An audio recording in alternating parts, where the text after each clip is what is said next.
They just pretended that it didn't happen.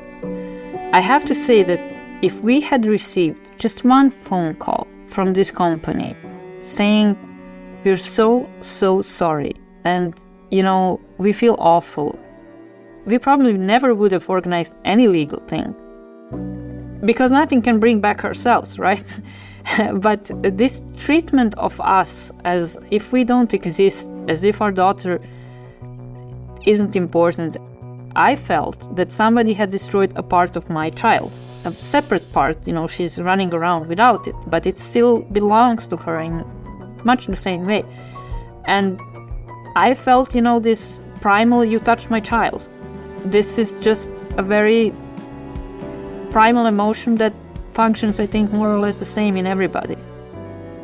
I'm Angela Saini, and this is Lost Cells, an original Swiss Info podcast in collaboration with Piz Gloria Productions, Future Proche, and Studio Orcenta.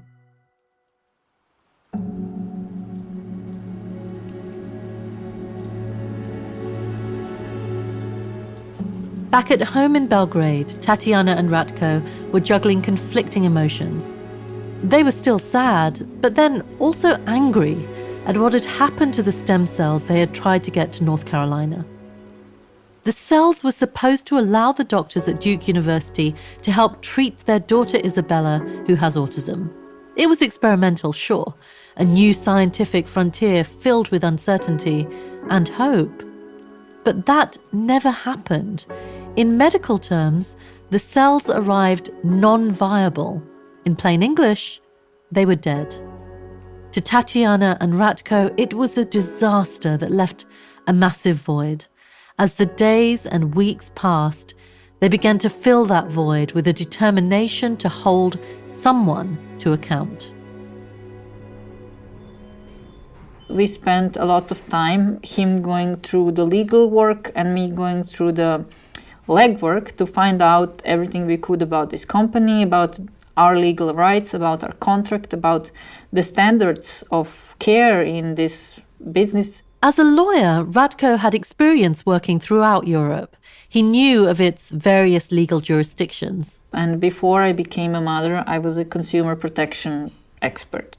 I grew up in Switzerland, so we were uniquely paired to make a good couple to resolve this. Tatiana drew on all that professional and life experience to jump into action. She hit the phone.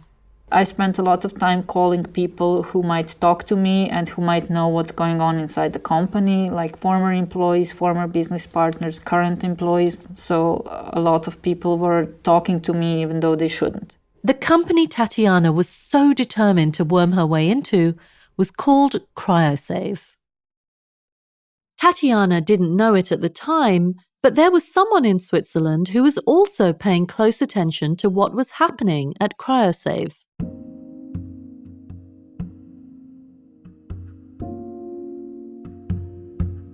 My name is Antoine Harari. I'm an investigative journalist, and I'm focusing mostly on white-collar crime and corruption cases. Antoine Harari is an independent reporter based in Geneva, Switzerland. He's worked on all kinds of stories across the globe, but what he knows best is Geneva, a hub for money and business. And what he was learning about CryoSave was worrying. The first time I heard about the CryoSave story was in September 2019. We heard about it through some of the union of the employees of CryoSave that hadn't been paid for several months. And so they were complaining and trying to get basically their salary back. And so this is how the kind of scandal started. CryoSave's stem cell bank that has been specifically designed for the safe, high-quality processing and storage of the stem cells. So the CryoSave story starts in the 2000s, and this is the kind of golden age of stem cells. The time where people, a lot of advertising and marketing is done, and a lot of parents see it as some kind of insurance and invest on it. It's also the golden years because the company knows that there will be only a fraction of those cells that will actually be used. It's kind of one out of 250,000 that is used. So they kind of bank on the fact that nobody will ever ask for those cells. And that's why the marketing is so clever, because the idea is that you will forget about it because hopefully your kids will be fine. Things moved quickly. News about CryoSave and its technology to store cord blood went international. Profits soared as the company grew into the largest stem cell bank in Europe. CryoSave started in 2000. By 2011, they had made a profit of 2.3 million euros, and hundreds of thousands of samples were stored in tanks in Belgium. 3 years later, the company attracted an entrepreneur called Frédéric Aymar. He's a French-Israeli businessman, had a PhD in crystallography, and in his 30s, he became very rich while selling software to France Télécom. Now, he becomes a CryoSave shareholder, but Aymar appears to have further ambition.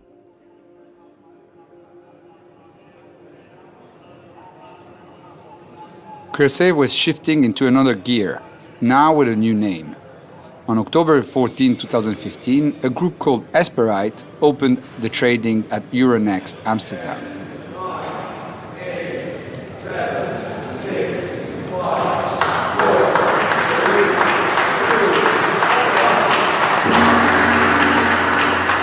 The man sounding the gong is Frédéric Aymar. By now, he had the title of CEO of Esperite, a holding company that invests in specialized immunotherapy and regenerative medicine. If you look carefully at the video on that day, you see CryoSave logo among a lot of other companies, and a group of men very happy congratulate themselves. The whole list of companies are the subsidiary biotech company that were involved inside of Esperite. In public communications, Esperite laid out some lofty goals to attract investors and how it would achieve them. Esperite provides early access to key information and knowledge, improving the way science addresses human diseases and genetic disorders. Esperite attains the highest quality and ethical standards in the pursuit of its vision to bring the benefits of personalized medicine to society. What happens later on is that the more and more the company grows and they have more sales and marketing everywhere in Europe, the kind of way of operating shifts. And for CryoSave, what becomes a huge burden is that they go from a lab in Belgium that wasn't costing that much to a lab in Switzerland with nitrogen and with a lot of parents having already paid for 20 years storage. And so they have a lack of new clients and they need to make always more deals and more attractivity, bring more attractivity to get more clients, and they end up losing more and more money. But what grabbed Antoine about the story was much more than the company's financial troubles. Credit Suisse is facing allegations that it has been handling dirty money for decades. To him, this looked like a familiar pattern, on par with recent revelations of Swiss spying scandals and big bank money laundering schemes. Now, a bombshell investigation has revealed that the company was in fact secretly owned by US and Western German intelligence. As soon as I learned about CryoSave, what really struck me was that it was another story in which there had been trickery in Switzerland, playing with the image of kind of stricter rules and kind of Swiss, made in Switzerland, while there was almost no regulation. And then there was the fallout. So that company that nobody knew in Switzerland, or that was very little known, we found out suddenly that there were huge ramification and impact in different European countries. Countries like France, Italy, and Spain had banned this type of private biobank on their soil. But they didn't stop families from making agreements with foreign banks to collect and then store their cells. So that made Switzerland's CryoSave attractive to clients across Europe. By the time it went bankrupt, CryoSave was storing more than 300,000 samples from families all over Europe.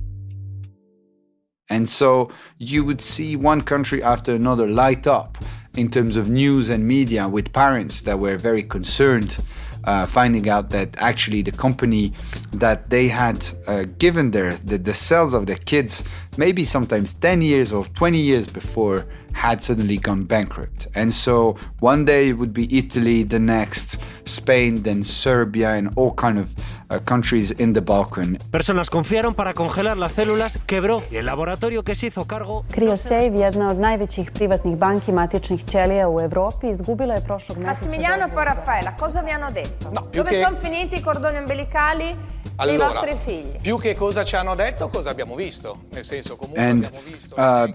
Everything started in Switzerland, but there was very little appetite, at least at first, from the Swiss authorities to actually do something about it. I think the problem was that Swiss laws have been very accommodating for stem cells company. That's why there's a lot of them that are in Switzerland. And one of the reasons was that there were very, very few regulation and oversight. So as a Swiss stem cell-based company, there was almost no requirement of, for example, storing the cells in Switzerland. You could do it kind of anywhere. There was very few requirement also in terms of the information you were giving to the parents. The only thing was the kind of medical regulation. That was controlled, and you needed to have a proper person that was in charge, and tanks that were kind of fully in operation and stuff like that. But there was no oversight in terms of the financials or the actual location of the cells. Worried parents started setting up Facebook groups like this one in Spain to vent their fears and warn other families. I do not recommend this company at all. They've scammed a friend and so many other people. They've sold my son's umbilical cord samples to third parties without my consent. Nothing is known about them. We've got no explanations. They're playing with their children's health.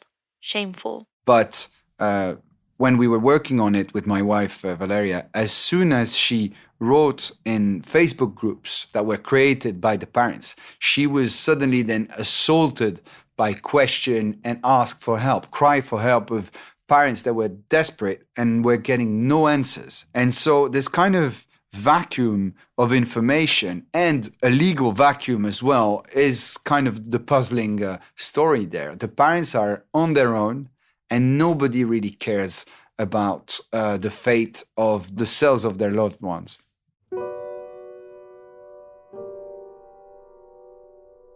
At first, Tatiana didn't know about Frédéric Aimard or his broader ambitions for Esprit. She was only aware of Cryosave, the one company under his control that she had entrusted to bank Isabella's cord blood. So she kept digging. This whole company was in complete disarray. Every day we started realizing more and more just how broken down this company was. And this was a company owned by one man. I don't know how it went legally, whether it was, whether he had some partners or something. But in reality, he was the one, Mr. Aimard, who was deciding everything. The more people she called, the clearer the image that formed in her mind. It wasn't pretty. When we talked to the people who worked with him, they all had a unanimously bad opinion of him.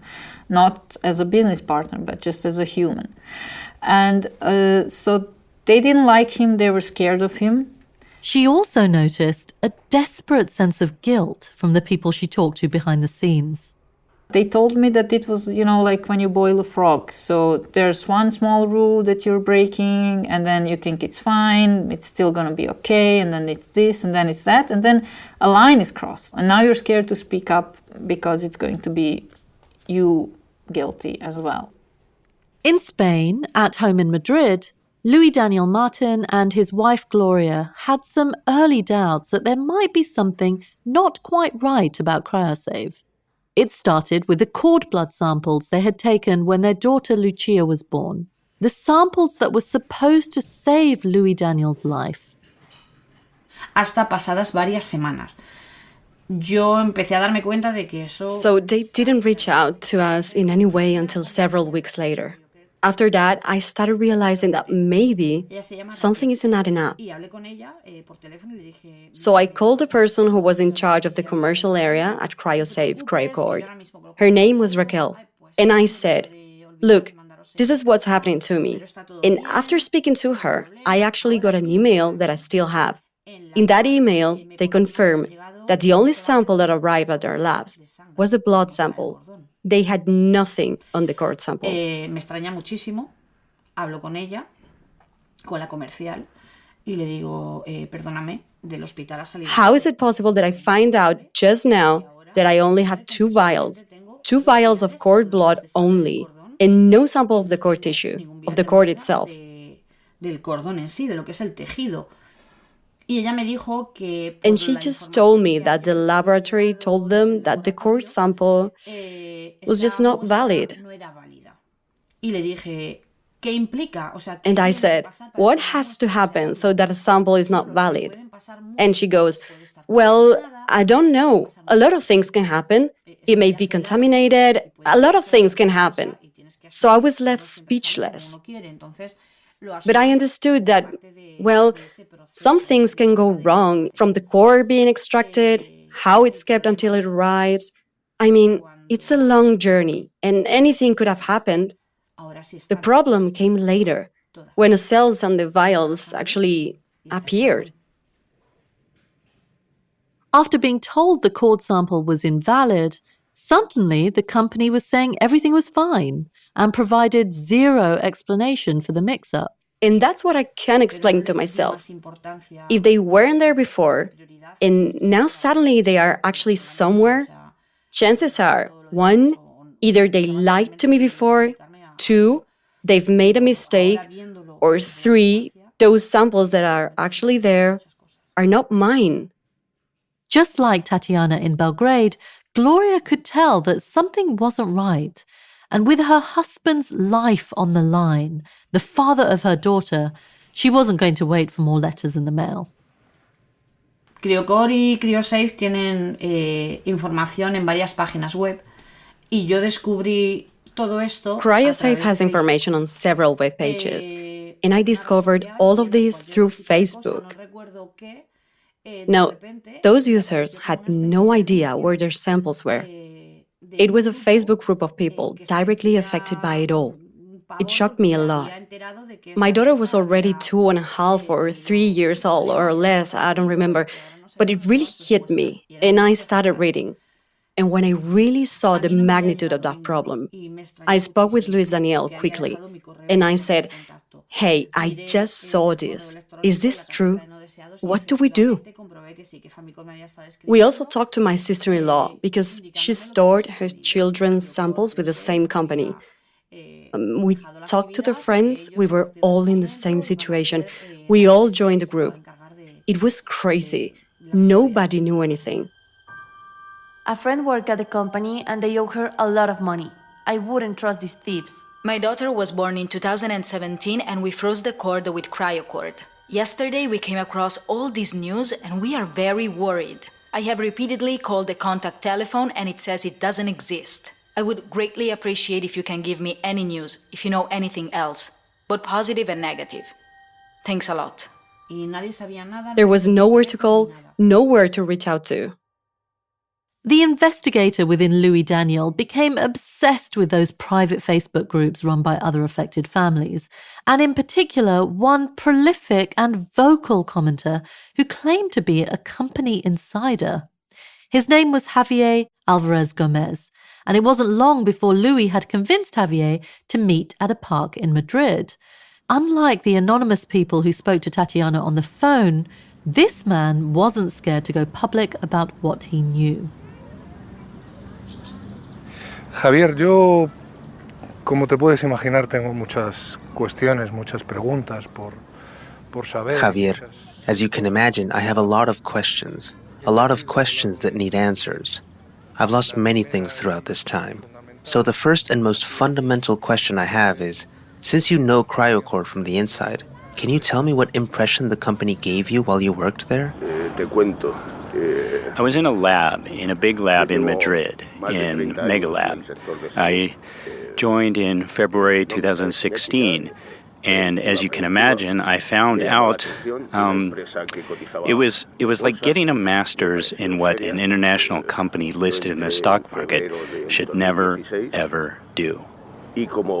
And for me, it has been the most unpleasant professional event of my life. I lasted 6 months. I realized they had tons of liquidity problems, payment issues, no payroll whatsoever for 2, 3, 4 months. I myself had to give money to more than one employee. In September, I sent a bureau fax indicating that I was leaving. You know, as you can see, I'm old school, but I still think that in the health sector, in any sector that deals with illness and families, well, you shouldn't lie. You just shouldn't. Javier said he was put in charge of another company under Frederick Amar's control, Geneva, a genetic testing company that employed its own controversial marketing techniques. But as Geneva wasn't constituted, well, CryoCord hired me, which was a division of CryoSave International from Switzerland. The commercial area was managed by 2 divisions. I was part of them, and we began to realize many more things were going on in the company. Lies. For instance, there have been in vitro diagnostic certifications that never existed. The Cordon Bank that was in Brussels was moved to Switzerland, so it was outside of the European Economic Union. And the National Transplant Organization was not informed about this. I mean, look at you guys. You guys were told very late in the game, if you were ever told anything at all, that is, that the cord wasn't valid for analysis. And yet money was not given back. It was a disaster. The 3 directors, the big CEOs, they all left a great deal to be desired. It was the most toxic management I have ever seen. I know of colleagues who did receive direct threats and who have reported it to the police, yes. But I never received a direct threat myself, no. Switching the subject a bit, what opinion do you have of Frederick Amar? Did you have a relationship with the CEO of CryoSave?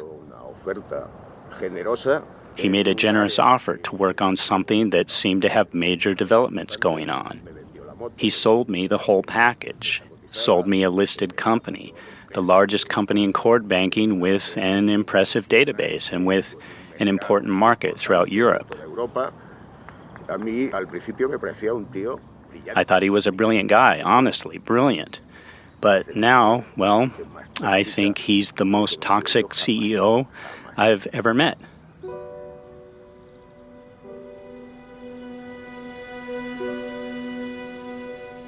The interview shed new light on the chaos within CryoSave. But Tatiana and Ratko wanted justice for what happened to their daughter's cells.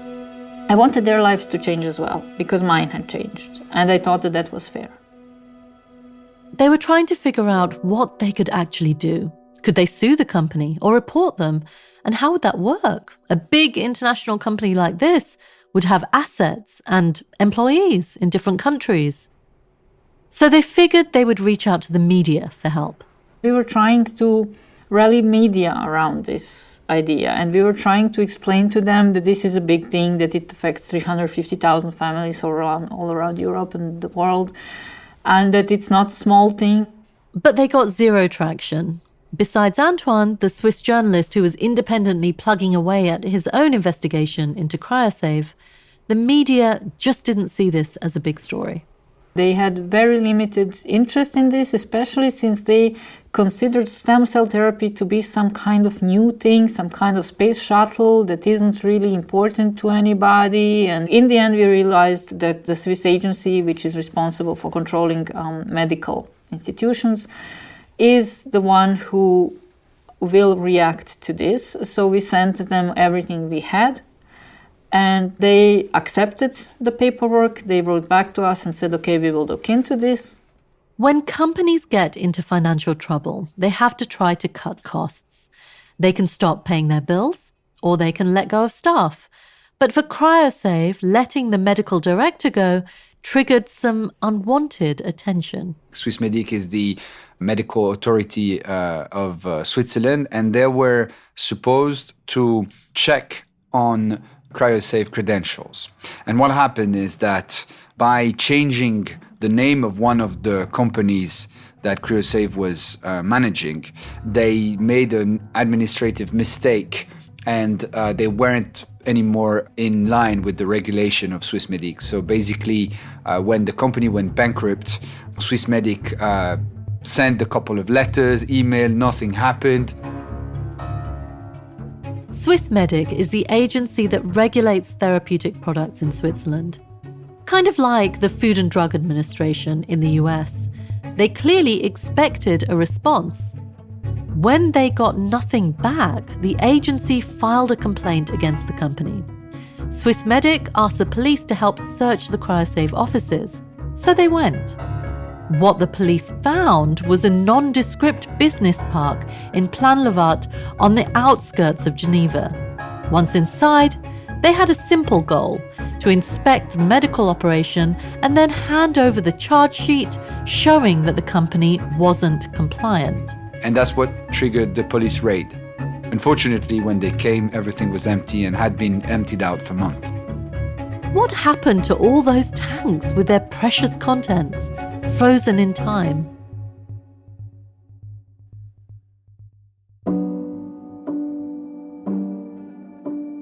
They thought they were doing something good for the kid. But as soon as they lost control, they feel like a part of their kid is out there and that they don't know where it is. And so this thought is very scary. And that's why so many are fighting, because they feel like they've betrayed their kids. Coming up next time, the families who put their trust in CryoSafe go on the hunt for their lost cells. That moment was when it all started becoming more public. The media was paying attention to it. All those journalists who couldn't have cared less about before now suddenly were calling us. Notre enquête ce soir révèle le long combat de parents pour rapatrier les cellules souches de leurs enfants en Suisse suite à la faillite de la biobanque basée à Genève, CryoSafe. And that was really amazing for us, because we realized that our trauma would not remain unseen, that what had happened to us, somebody had said this isn't okay. I think the first surprise for the parents was that despite what the marketing was saying about the Swiss company and the cells stored in Switzerland, there was actually no requirement for CryoSafe to do it. No sé. I don't know where my cells are, and I'm very afraid. Thanks to our voice actors on this episode: Paula Marin as Gloria, Bob Harkins as Javier Alvarez, and Maru Lombardo, Chiara Santella, Sofia Rodriguez, and Catalina Ojos as Facebook comments voices.